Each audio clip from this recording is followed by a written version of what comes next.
Olá, eu sou o Demetrios do Grupo SAI e nesta aula estaremos falando sobre controle de repetição, quantificadores de acesso, aprofundamento em classes e objetos e sobre os recursos provenientes da classe string. Vamos entrar no assunto de controle de repetição, que consiste em um laço que é composto de condição, que é o escape e o incremento. Temos algumas palavras reservadas para o controle de repetição. As palavras são while, do while e for. O comando traduzido para o português significa enquanto. Do while significa faça enquanto e o for significa para. Cada um deles possui algumas diferenças para diversos tipos de problemas. Exemplo do while no nosso cotidiano. A situação de lavar roupas. Quando colocamos as roupas na máquina e programamos ela para fazer um ciclo de repetição, vamos utilizar a seguinte situação. Enquanto a máquina não cumprir o ciclo de 30 minutos, ela não vai parar. Este exemplo explica o comando while. Agora vamos passar essa ideia para a programação. Para a programação, colocaremos while, tempo máquina, menor que 30, que simplifica a nossa condição posta no programa.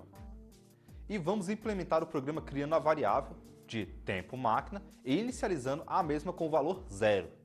E criando uma constante para o valor do nosso tempo mínimo de um ciclo de lavagem.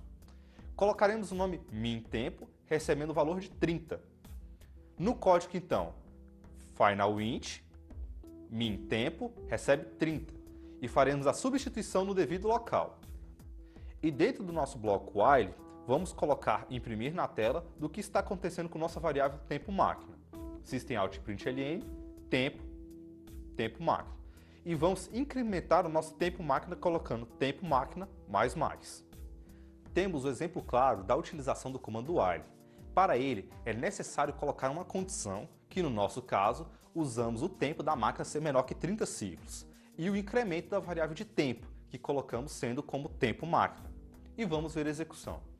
Acontecerá que apresentará na tela de console de 0 a 29, que contando faz um ciclo de 30 repetições.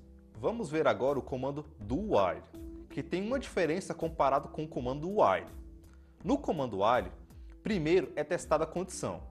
Se a condição for verdadeira, é feito o bloco de instrução.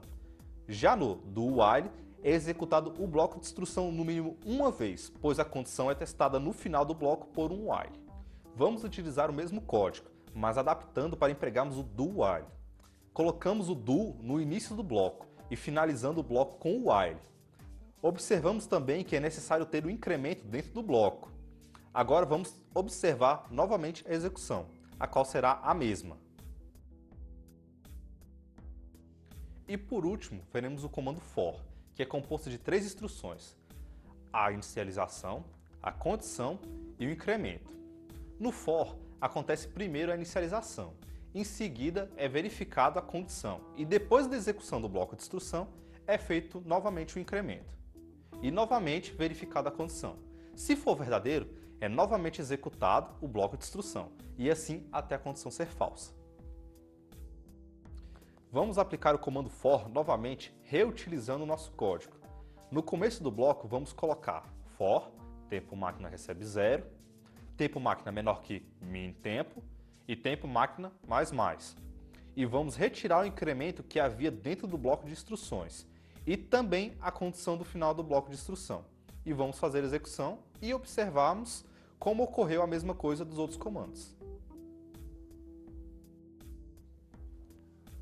Dependendo do que se deseja fazer no programa, utilizaremos os comandos necessários para cada problema, pensando sempre na melhor solução. Temos também um recurso através da palavra reservada continue, que permite retornarmos para que a condição seja verificada. Vamos colocar no início do bloco de instruções for um if, que ele volta direto para a condição, caso o tempo da máquina seja par. Então vamos aplicar if máquina tempo mod 2 igual a 0. Colocaremos uma mensagem na console, systemout.println, número par. E em seguida colocaremos a palavra reservada continue e executaremos o programa. Evoluindo a ideia de classes e objetos, que é o nosso padrão de programação a ser seguido, vamos utilizar um exemplo. Temos a representação de uma sala de aula que corresponderá à nossa classe, onde os elementos gerados a partir desta classe serão salas de aula com características específicas armazenadas na memória do computador, o que denominamos objetos da classe. Uma outra representação para a compreensão dos conceitos de classe e objeto está na figura que define as características contidas num carro.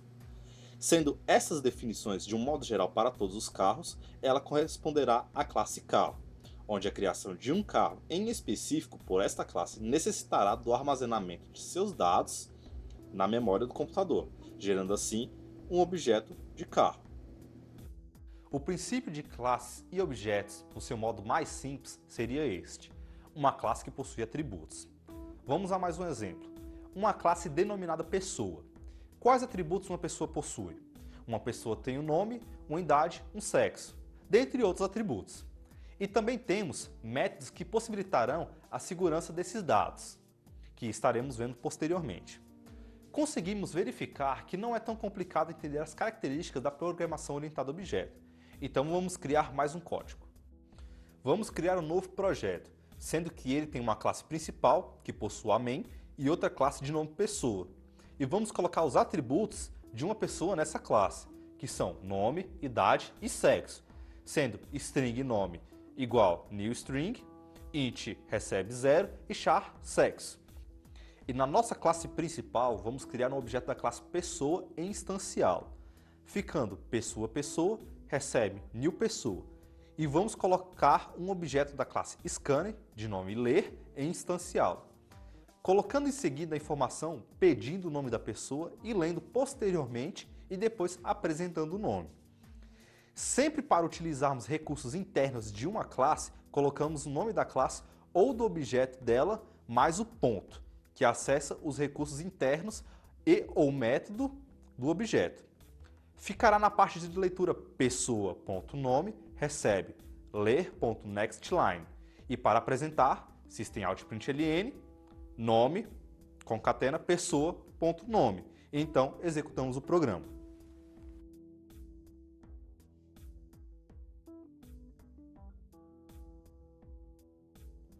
Temos mais um recurso que são os qualificadores de acesso, que são palavras reservadas que permitem o acesso às informações. As quais temos o public, que é o acesso público, que permite qualquer outro lugar do projeto fazer acesso ao método ou objeto que estiver com esse qualificador. Ao contrário, o private permite somente acesso a métodos ou atributos através da sua própria classe. Há também o protected, que é o acesso protegido, que permite o acesso da sua própria classe e suas derivadas. E o último tipo, que é o package, que no caso é um pacote. Veremos em aulas futuras um pouco mais sobre esses tipos de qualificadores. Vamos na classe pessoa e colocaremos o qualificador public nos atributos da nossa classe, ficando public string nome recebe new string, public int idade recebe 0, public char sexo. Quando colocamos a palavra new em nosso código, o sistema aloca na memória os recursos da classe a qual colocamos, o que chamamos de instanciação.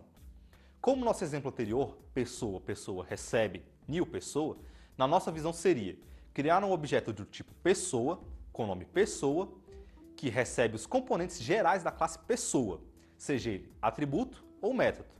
Nós estamos também utilizando um método construtor padrão, no nosso caso atual, pessoa. Um construtor permite que através de um método seja definido valores para os atributos em específico. O construtor possui o mesmo nome da classe, sempre lembrando que os nomes da classe terão o padrão de começar com a primeira letra em maiúsculo. Quando temos uns métodos que possuem o mesmo nome com parâmetros diferentes, temos uma sobrecarga de métodos. Uma situação simples que utiliza esse recurso se dá a partir de dois métodos com o mesmo nome, mas que recebem parâmetros diferentes. Para simplificar, vamos colocar dois systemout.println, os dois chamando a função indexOf, que está na classe string. A indexOf procura o objeto que é mandado por parâmetro dentro de uma cadeia de caracteres e retorna para nós, onde temos a primeira ocorrência da informação enviada pelo parâmetro. Vamos utilizar o nome da nossa pessoa, então nosso primeiro println ficará systemout.println pessoa.nome.indexOf o, e o segundo ficará systemout.println pessoa.nome.indexst. Observe que no primeiro caso estamos enviando para a função um caractere e na segunda vez estamos enviando uma cadeia de caracteres. Estaremos utilizando, neste caso, o nome Augusto, que possui a letra O na sexta posição e a sequência de caracteres ST começa na quarta posição. Sabemos que nossa cadeia de caracteres começa da posição 0, para não confundir o nosso raciocínio. Então, vamos testar. Temos a API, que do inglês é Application Programming Interface, traduzida, interface de programação de aplicativos. A mesma permite acessarmos recursos de classes de respectivos objetos, facilitando na programação. Exemplo: quando digitamos no nosso objeto pessoa, ponto, e apertamos Ctrl+, ele abre os recursos disponíveis. Nós vamos deixar o desafio para você, que consiste em complete o cadastro da pessoa pedindo todas as informações e depois apresente as mesmas. Também apresente a quantidade de letras do nome. Utilize a API ao seu favor, procurando os recursos corretos para o funcionamento do nosso programa.